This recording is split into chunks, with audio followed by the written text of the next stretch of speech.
Hello, everybody. Night Hunter Horror here, and today we have three true forest horror stories. Sorry for the long break between the videos. There shouldn't be another one like that. Now, without further ado, let's get into the stories.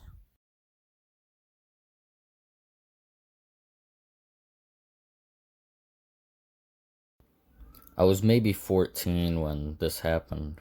I lived in Key West, Florida, but my parents had a cabin in West Virginia. I don't remember exactly where in West Virginia, but we would always go up there on weekends and for a week or two every month in the summer. This was in August, just a few weeks before school was supposed to start. I was excited to head up to the cabin for a few weeks, so coming with was my mom, my dad, and my brother, who I will call Mark. Then there was my boyfriend, who I will call Evan. My family usually only let me invite a friend or two, but this time they decided to let me bring my boyfriend, even though they decided to make it clear nothing, and I mean nothing naughty, was going to happen on this trip, or Evan would get shot and I would be grounded until 18. So there was that to keep me on my toes. The next morning when I woke up, I was excited, but I also had this strange feeling in my gut. Primal fear. I always get this feeling before we leave, and I think it has to do with something that happened when I was younger. I don't remember clearly, but some sort of animal or thing attacked me. I say thing because it looked like an animal, but it also looked kinda humanoid. Anyways, many hours later, we got there and set up our stuff in the cabin. After we hung out for a bit and were set up, me and Evan decided we wanted to take a walk. After my parents were done harassing him, at least. After a few hours, the sun began to dip, so we began to head back. After a few, that feeling of primal fear and dread came back in full force. I began to feel dizzy. I stumbled. Evan caught me and asked if I'm okay. At first, I couldn't say anything, but then the dizziness went away, but I just couldn't shake the feeling we were being watched. No, watched isn't the right word. Something was stalking us. I told him we need to get back to the cabin as fast as we can. Right now. I could tell something felt off, but I just couldn't tell him that. He'd think I'm crazy, so I just said fatigue from setting up and the hike was happening, so we got back to the house as quickly as we could, and Evan told my parents about my fatigue. He had me lay down on my cot, and it was big enough, so Evan laid with me. My dad gave me a look and said better not be any funny business. And he and my mom went to go get me a drink and a snack while me and Evan laid there. My brother came in to ask if I'm okay, but he didn't stay long. He got distracted by some other stuff. Right after I left, I started hearing something, a sound, a scratching. Evan, do you hear that? I paused, no response. He seemed to have fallen asleep. The scratching got louder and closer until it sounded like it was on the window. My dad came in seeing I was scared and asking, "What's wrong?" I told him to listen carefully, and his face seemed to pale. It's probably just, he began to stutter. "Dad, what's going on?" "Sweetie, wake up your boyfriend and get away from the window." I asked why, and he yelled, "Just get away." And he's getting a shotgun right now. The rest of the family was confused as we went and got them, but as I went out of the room, I glanced up at the window while shaking. I nearly screamed. There were two blood-red eyes looking in at me, and claws against the window. I couldn't see anything else.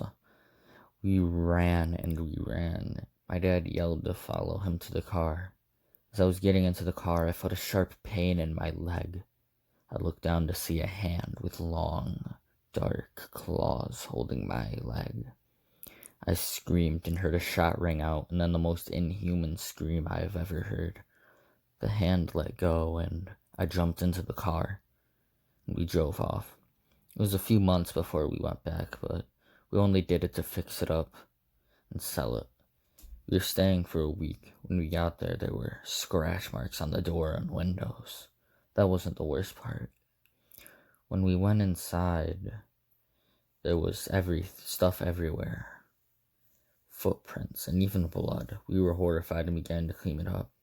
Every now and then we would hear sounds like footsteps and scratches, but never really saw anything that day. That evening after we finished cleaning, we decided to start fixing up tomorrow. Throughout the week, we would hear lots of more scratching and sounds, and a few times I even saw the glowing red eyes peering at me from within the woods. Thank you for listening to my story. I hope y'all don't think I'm crazy. My name is Sarah. I'm 22 years old. This happened a few years ago. I decided to go on a camping trip with my girlfriend and 3 friends. My girlfriend's name was Emily, and my friends were James, Madison, and Mike. Mike picked us up, and we got to the camp around like 2 p.m. We began to set up the tents and get firewood. We laughed and had a fun time setting up. That night, we stayed up late drinking soda and just chatting around the fire. Eventually, it got late, so me and Emily went to our tent and went to bed. Sometime in the night, I woke up, but I wasn't sure what woke me up. So I looked around, and I didn't see anything at first, but something told me to look around again, so I did. And then I saw something move outside of the tent. I figured one of the others had to use the bathroom, so I rolled over and tried to go back to sleep. I began to notice I could just barely hear footsteps moving around outside. It went on for a while longer before a feeling of fear began to build up inside of me. Who the fuck was out there? Was one of them unable to sleep or something? That thought calmed me down just a little bit, but not enough. I was still freaking out. I just hugged Emily a little tighter, and at some point I fell asleep. In the morning when I woke up, I had almost forgotten about the previous night.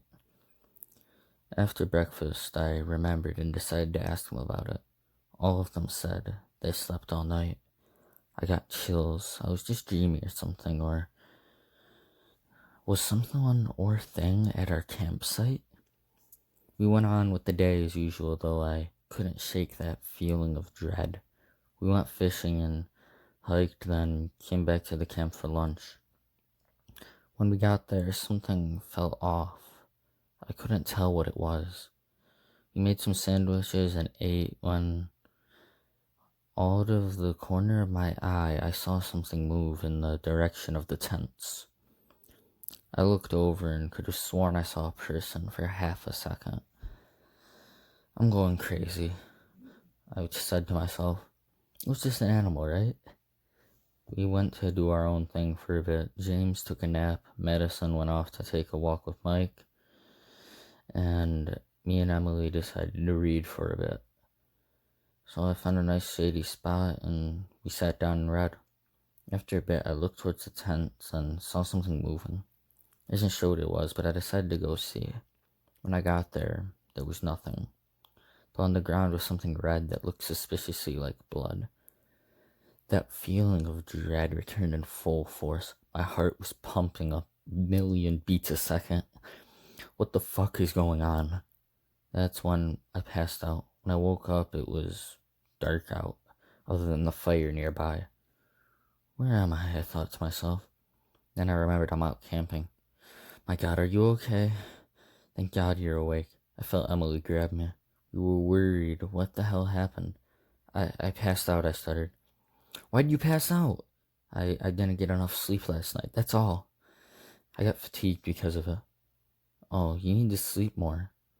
They got me up and sat me down in the chair. I didn't want to sit down. I told them something was going on, but they said it's just the fatigue. It was, but they didn't believe me. Maybe I was crazy. I broke down in tears. I don't even know why anymore. I told them I need some sleep. Me and Emily went to the tent because she didn't want to leave me alone. She said she was very worried. I held her tightly and eventually fell asleep. When I woke up, it was dark again, so I tried to sleep. When I woke up again, I began to hear footsteps. I thought I was crazy, but I wanted to know if the footsteps were actually there, so I shook Emily awake. "What's wrong, babe?" "Shh, listen." "Huh?" She looked dazed and confused, but then she became more alert as she noticed the footsteps. "It's probably just one of our friends," she said, though she sounded unsure. "No, this isn't the first time I heard them." "What do we do then?" I began to shake. "We need to get our friends out of here." We slowly unzipped the tent, then everything went black. Next thing I remember is waking up in the hospital, and that's my story. Turns out there was a serial rapist murderer out there with us. It was a traumatizing experience, to say the least. One weekend, me and my best friend Joey planned for a 2 or 3 hour hike the next day. We eventually got there and made sure we had the snacks and everything before we set off into the woods. As we followed the trail, the woods got thicker and darker. I personally liked it until it went dead silent. No sounds of any animals. The wind even stopped. It was like the forest was holding its breath. We kept walking, slightly unnerved. After a few, began hearing footsteps, but they sounded odd. I couldn't tell what it was. Then we heard a voice cry out for help. "Help me, Michael." I was chilled to the bone.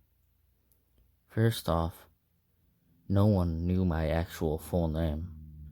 Second, that voice, it was my mother's, but staticky, like it was coming through one of those really old radios, is the only way I can describe it. We kept walking, extremely creeped out and staying as alert to our surroundings as we could. "Are you really going to leave your mother behind? Oh, if your father could see you now." I wanted to break down crying, but I couldn't. My dad died a few months back. This wasn't my mom. It's something messing with me. I told my friend I wanted to go back, and he didn't argue. We began to run when we heard whatever it was circling us. We still had no clue what it was. "Help me, please, son." I started singing my mother's voice, then halfway through switching to Joey's dad's voice. We were both freaking out. Then it stopped circling us. It stopped right in front of us and stood there watching. It was tall, pale, butt-ass naked, and on its head was a deer skull, or the skull was its head. I really couldn't tell. I began to shake. "Well, I'm about to fucking die." Then Joey snapped me out of it by dragging me the other way. We didn't stop running for a while until we reached the other end of the trail. I began to shake more. What the fuck was that? When we got to the car a bit later, there was scratch marks all over it. One of the tires had a hole on it. Great. Just great. We were stuck now. Thankfully, I had my phone to call for help. 30 minutes is how long we had to fucking wait. And the entire time we heard it all around us. We felt it watching us. Then I heard the most strained screech I ever heard. I've never heard it before, and I've never heard one like it since. And then I looked and saw it run into the woods, never to be seen by me again.